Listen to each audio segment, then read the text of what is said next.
আজকে যে আমাদের কনভেনশন কেন নতুন একটা সম্ভাবনা তৈরি করেছে, যারা বিজ্ঞানের ছাত্র, অধিকাংশই বিজ্ঞান পড়েছে স্কুলে অন্তত, আপনারা জানেন হাইড্রোজেন একটা গ্যাস, অক্সিজেন একটা গ্যাস, এই দুটোকে যদি আমরা বিদ্যুৎ চালনা করে একত্র করি কি হয়ে যায়? পানি, তাই না?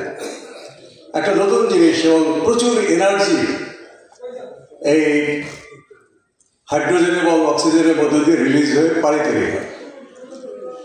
বাম গণতান্ত্রিক জোট ক্রিয়াশীল ছিল অনেকদিন আগে থেকে। বাংলাদেশ জাসদ, আমরা নানা উত্থান পতনের মধ্য দিয়ে আমরা ক্রিয়াশীল ছিলাম। এই দুটো দলের একত্র হওয়া কি শুধুই বাম গণতান্ত্রিক জোটের 6টি দল এবং আমরা বাংলাদেশের একটা দল, 7টা দল একটা জোট হয়ে গেল? না, এটা হচ্ছে সেই হাইড্রোজেন এবং অক্সিজেন মিলিত হওয়ার মতো একটা প্রচুর শক্তি উৎপাদনকারী একটা রাজনৈতিক রাসায়নিক সংমিশ্রণ। এটাকে আমাদেরকে বাস্তবায়িত করতে হবে। সেলিম ভাই আমাদের নেতা, ছাত্র জীবন থেকে আমরা তাকে দেখেছি। আম্বিয়া ভাই আছেন, তিনি তো আমার প্রত্যক্ষ নেতা।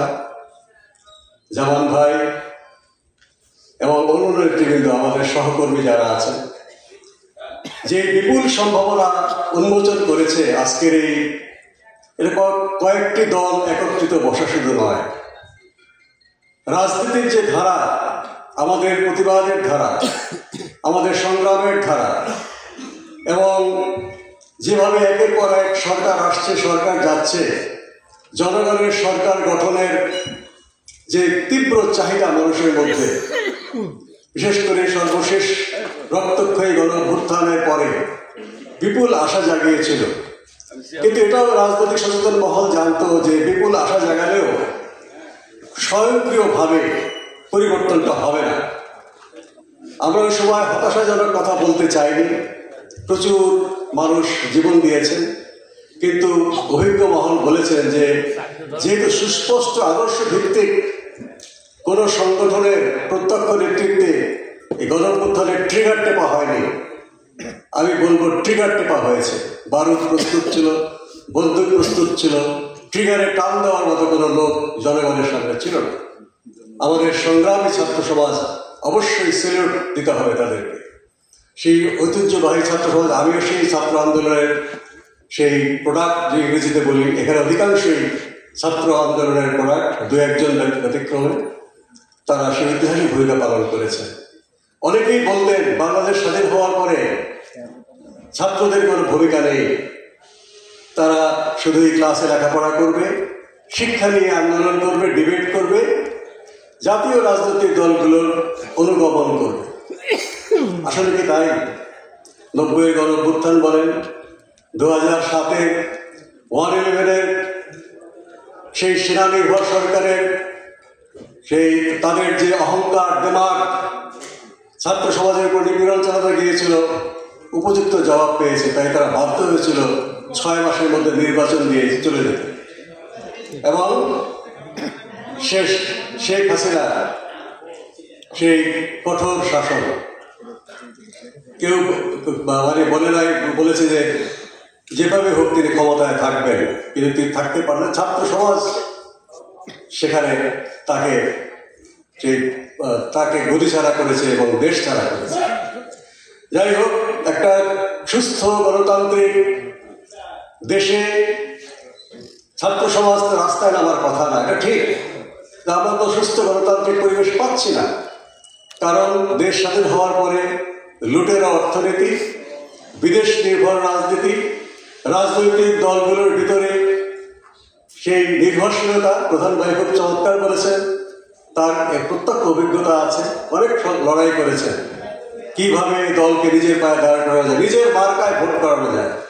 উনি নিজের মার্কায় ভোট করেছেন, কিন্তু দলকে উদ্বুদ্ধ করতে পারেন, আমরা শেষ পর্যন্ত থাকতে পারেনি একসাথে।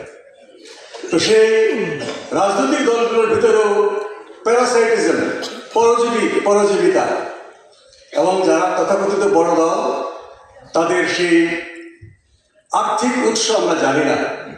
কালো টাকার মালিকদের উপরে, বিদেশিদের স্বার্থ রক্ষা করে সেখান থেকে কালো টাকা, তার উপরে দল, কালো টাকার উপরে ভিত্তি করে যদি রাজনৈতিক দল হয়, সেই রাজনৈতিক দল জনগণের পক্ষে থাকতে পারে না। কারণ যা টাকা জোগায় তাদের কথাই তাকে শুনতে হতো, নিজেরাই সেই কালো টাকার পাহারাদার হয়ে যায়। এই সমস্ত ধারার বাইরে আমরা যারা এখানে একত্রিত হয়েছে সেই রাজনৈতিক দল জনগণের কাছ থেকে একটি একটি করে পয়সা নিয়ে, একটি একটি করে টাকা নিয়ে আমাদেরকে দলের তহবিল সংগ্রহ করতে হয়। বা আমাদের যারা শুভানুধ্যায়ী একসময় আমাদের রাজনীতি করতেন, এখন হয়তো ব্যবসা বাণিজ্য করছেন, দুর্নীতির সাথে যুক্ত নয়, লুটপাট করেননি, ক্ষুদ্র মাঝারি, তাদের কাছ থেকে আমরা পকেট কেটে আমাদের সেই বিভিন্ন আমাদের তৎপরতা চালাতে হয়। কাজে তাদের উপর নির্ভর করে আমাদের দল তৈরি করতে হবে, যা সাধারণ জনগণের কাছ থেকে আমাদের অর্থ সংগ্রহ করতে হবে, নিজেরা চাঁদা দেব যাদের সামর্থ্য আছে। তাহলেই কেবলমাত্র আমরা যেই লক্ষ্য নিয়ে আজকে একত্রিত হয়েছি নিজের পায়ে দাঁড়িয়ে আমরা করতে পারব, এবং কঠোরভাবে আমাদেরকে পরিশ্রম করে তা বাস্তবায়িত করতে হবে। যে বিপুল সম্ভাবনা তৈরি হয়েছে, সেই বিপুল সম্ভাবনা অবশ্যই আমরা মাঠে মারা যেতে দেব না। কারণ জনগণ উৎসুক হয়েছে, জনগণ চাচ্ছে এটা সফল হোক, কাজেই সেই চাহিদা আমরা পূরণ করতে পারবো, সেটা আমরা আশা করি।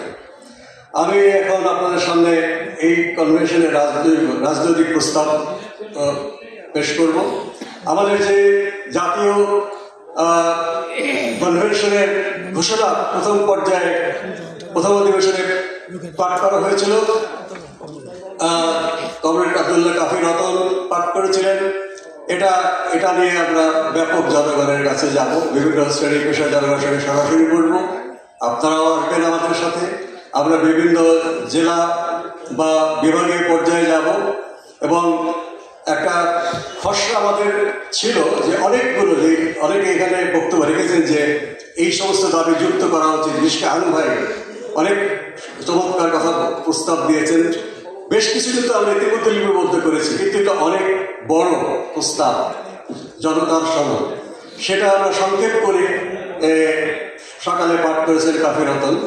ওগুলোকে নিয়ে আমরা বিস্তারিত আপনাদের সাথে বসে 15 দিন, খুব বেশি সময় নেই, তারপরে আমরা একটা সাংবাদিক সম্মেলনের মাধ্যমে আমাদের সম্পূর্ণ যে কর্মসূচি যেটা একটা আমাদের মধ্যমেয়াদী বা দীর্ঘমেয়াদী, আর এই মুহূর্তে কতগুলো জ্বলন্ত রাজনৈতিক দাবি আছে যেগুলো নিয়ে আমরা লাগাতার বিক্ষোভ করছি, লাগাতার প্রতিবাদ করছি, সেগুলো আমি এখানে পড়ে শোনাচ্ছি। আমাদের কনভেনশনের পক্ষ থেকে এই বিষয়ে আমাদের একটা বলিষ্ঠ প্রতিবাদ এবং দাবি জানিয়ে রাখার জন্য আজকের এই ঐতিহাসিক কনভেনশনের প্রস্তাব।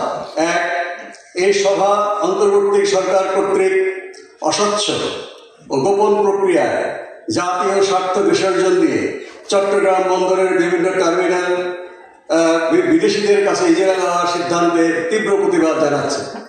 এই সভা মনে করে লাভজনক এসব বন্দরকে কোনো যুক্তিতে ইজারা দেওয়া যায় না। ভূ রাজনৈতিকভাবে এই ধরনের গুরুত্বপূর্ণ স্থাপনা বিদেশিদের কাছে ইজারা দেওয়া হলে বাংলাদেশের জাতীয় নিরাপত্তা ও সার্বভৌমত্ব হুমকিতে ফেলবে। অবিলম্বে সিদ্ধান্ত চুক্তি বাতিল করতে হবে। 2, 24-এর গণ-অভ্যুত্থানের সুযোগ নিয়ে এক শ্রেণীর মতলববাজ ধর্মাশ্রয়ী উগ্র সাম্প্রদায়িক গোষ্ঠী স্বাধীন মত প্রকাশ ও ধর্ম বিশ্বাসের উপর হুমকি দিয়ে যাচ্ছে। একের পর এক মুক্তিযুদ্ধের স্মারক ভাস্কর্য, মাজার, আখড়া, দরবার ভাঙা, কবর থেকে লাশ উঠিয়ে পুড়িয়ে দেওয়া, সাংস্কৃতিক কর্মকাণ্ড বিশেষ করে লালন বাউল শিল্পীদের উপর হামলা চালিয়ে যাচ্ছে। এই অবস্থা আর চলতে দেওয়া যায় না। আমরা সরকারকে সব সন্ত্রাস নৈরাজ্য বন্ধে কার্যকর ব্যবস্থা নেওয়ার জোর দাবি জানাচ্ছি। মুক্ত চিন্তার পক্ষের সকল গণতান্ত্রিক ও প্রগতিশীল রাজনৈতিক, সামাজিক, সাংস্কৃতিক, নাগরিক দল ও সংগঠন সমূহকে এই অপতৎপরতার বিরুদ্ধে ঐক্যবদ্ধ রাজনৈতিক সাংস্কৃতিক প্রতিরোধ গড়ে তোলার আহ্বান জানাচ্ছি। 3, অন্তর্বর্তী সরকার তার করণীয় থেকে অনেক দূরে সরে গিয়ে তাদের মনোমত কাজ করতে গিয়ে গণতন্ত্রের উত্তরণকে ঝুঁকির মুখে ফেলেছে। প্রায় সব ক্ষেত্রে সরকার ব্যর্থতার পরিচয় দিচ্ছে। আমরা অবিলম্বে নির্বাচনের সময়সূচি ঘোষণার দাবি জানাচ্ছি।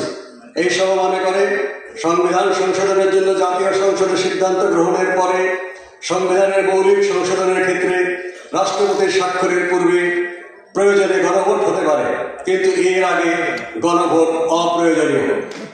4, এই কনভেনশন জাতীয় সংসদ নির্বাচনে প্রার্থীদের জামানত 5,000 টাকায় এবং নির্বাচনী ব্যয় 5 লক্ষ টাকা নির্ধারণের জোর দাবি জানাচ্ছে। নিরপেক্ষ নির্বাচন নিশ্চিতের জন্য উপদেষ্টা পরিষদ থেকে রাজনৈতিক দলের সাথে সম্পর্কিত সদস্যদের অব্যাহতি দেওয়ার দাবি জানাচ্ছে। একই সাথে আমরা অন্তর্বর্তী সরকারকে নির্বাচনকালীন নিরপেক্ষ তত্ত্বাবধায়ক সরকারের মতো দায়িত্ব পালনের দাবি জানাচ্ছি। প্রশাসনের প্রভাবমুক্ত নির্বাচন নিশ্চিত করার জন্য নির্বাচন কমিশন কর্মকর্তাদেরকে রিটার্নিং এবং সহকারী রিটার্নিং অফিসার নিয়োগের দাবি জানাচ্ছি। কালো টাকা, পেশিশক্তি ও সাম্প্রদায়িকতা মুক্ত নির্বাচন নিশ্চিত করার জন্য এই কনভেনশন দাবি জানাচ্ছে। আন্তর্জাতিক অপরাধ ট্রাইব্যুনালে অভিযোগ দায়ের হলেই কাউকে নির্বাচনের অযোগ্য ঘোষণার নিয়মকে আমরা নাগরিকের মৌলিক অধিকার ও ন্যায় বিচারের পরিপন্থী বিবেচনা করে তা প্রত্যাহারের দাবি জানাচ্ছি। এই কনভেনশন নির্বাচনে সকল আসনে না ভোটের বিধান যুক্ত করার দাবি জানাচ্ছে। এখন শুধুমাত্র যেখানে একজন ক্যান্ডিডেট সেখানে তারা না ভোটের বিধান যুক্ত করেছে, আমরা সমস্ত আসনে এটা করার দাবি জানাচ্ছি। 5, ব্যাংকিং ও আর্থিক খাতের দুর্নীতি, লুটপাট, অনিয়ম বন্ধে কার্যকর ব্যবস্থা নেয় এবং দুর্নীতিবাজ, ঋণ খেলাপি, টাকা পাচারকারীদের বিরুদ্ধে কঠোর ব্যবস্থা গ্রহণ করার জন্য এই কনভেনশন দাবি জানাচ্ছে। একই সাথে পাচারের টাকা উদ্ধার ও আয়ের সাথে সঙ্গতিহীন সম্পদ বাজেয়াপ্ত করার জোর দাবি জানাচ্ছে। 6, এই কনভেনশন নিত্য প্রয়োজনীয় দ্রব্যমূল্যের অব্যাহত বৃদ্ধিতে গভীর উদ্বেগ ও ক্ষোভ প্রকাশ করছে। নিত্য প্রয়োজনীয় দ্রব্যমূল্য নিয়ন্ত্রণের জন্য একটি স্থায়ী কমিশন গঠনের এইসব কনভেনশন জোর দাবি জানাচ্ছে। অবিলম্বে শ্রমজীবী মানুষের জন্য রেশনিং ব্যবস্থা ও বিত্তহীন মানুষের জন্য বিনামূল্যে জীবন ধারণের সামগ্রী সরবরাহের দাবি জানাচ্ছে। 7, এই কনভেনশন গাজায় যুদ্ধবিরতি লঙ্ঘন করে সাম্রাজ্যবাদের মদতপুষ্ট জায়নবাদী ইসরায়েলি সরকার কর্তৃক প্যালেস্টাইনের নাগরিকদের হত্যাকাণ্ড অব্যাহত রাখার তীব্র নিন্দা ঘৃণা প্রকাশ করছে। সাম্রাজ্যবাদী ও আধিপত্যবাদী শক্তিগুলো দেশে দেশে যুদ্ধ চাপিয়ে দিয়ে বিভিন্ন দেশে গৃহযুদ্ধে মদত দিয়ে গোটা দুনিয়াতে অশান্তি সৃষ্টি করছে। যুদ্ধে ও যুদ্ধাস্ত্র তৈরিতে যে সম্পদের অপচয় হচ্ছে তার ক্ষুদ্র অংশ মিশিয়ে দিয়ে গোটা বিশ্বে দুর্ভিক্ষ ও মহামারী ঠেকানো সম্ভব। আমরা অবিলম্বে গাজায় পুনর্যুদ্ধবিরতি নিশ্চিত করে সেখানে প্যালেস্টাইনদের পুনর্বাসন ও 2 জাতি ভিত্তিক সমাধানের মাধ্যমে ইসরায়েলি দখলদারি অবসানের দাবি জানাচ্ছি।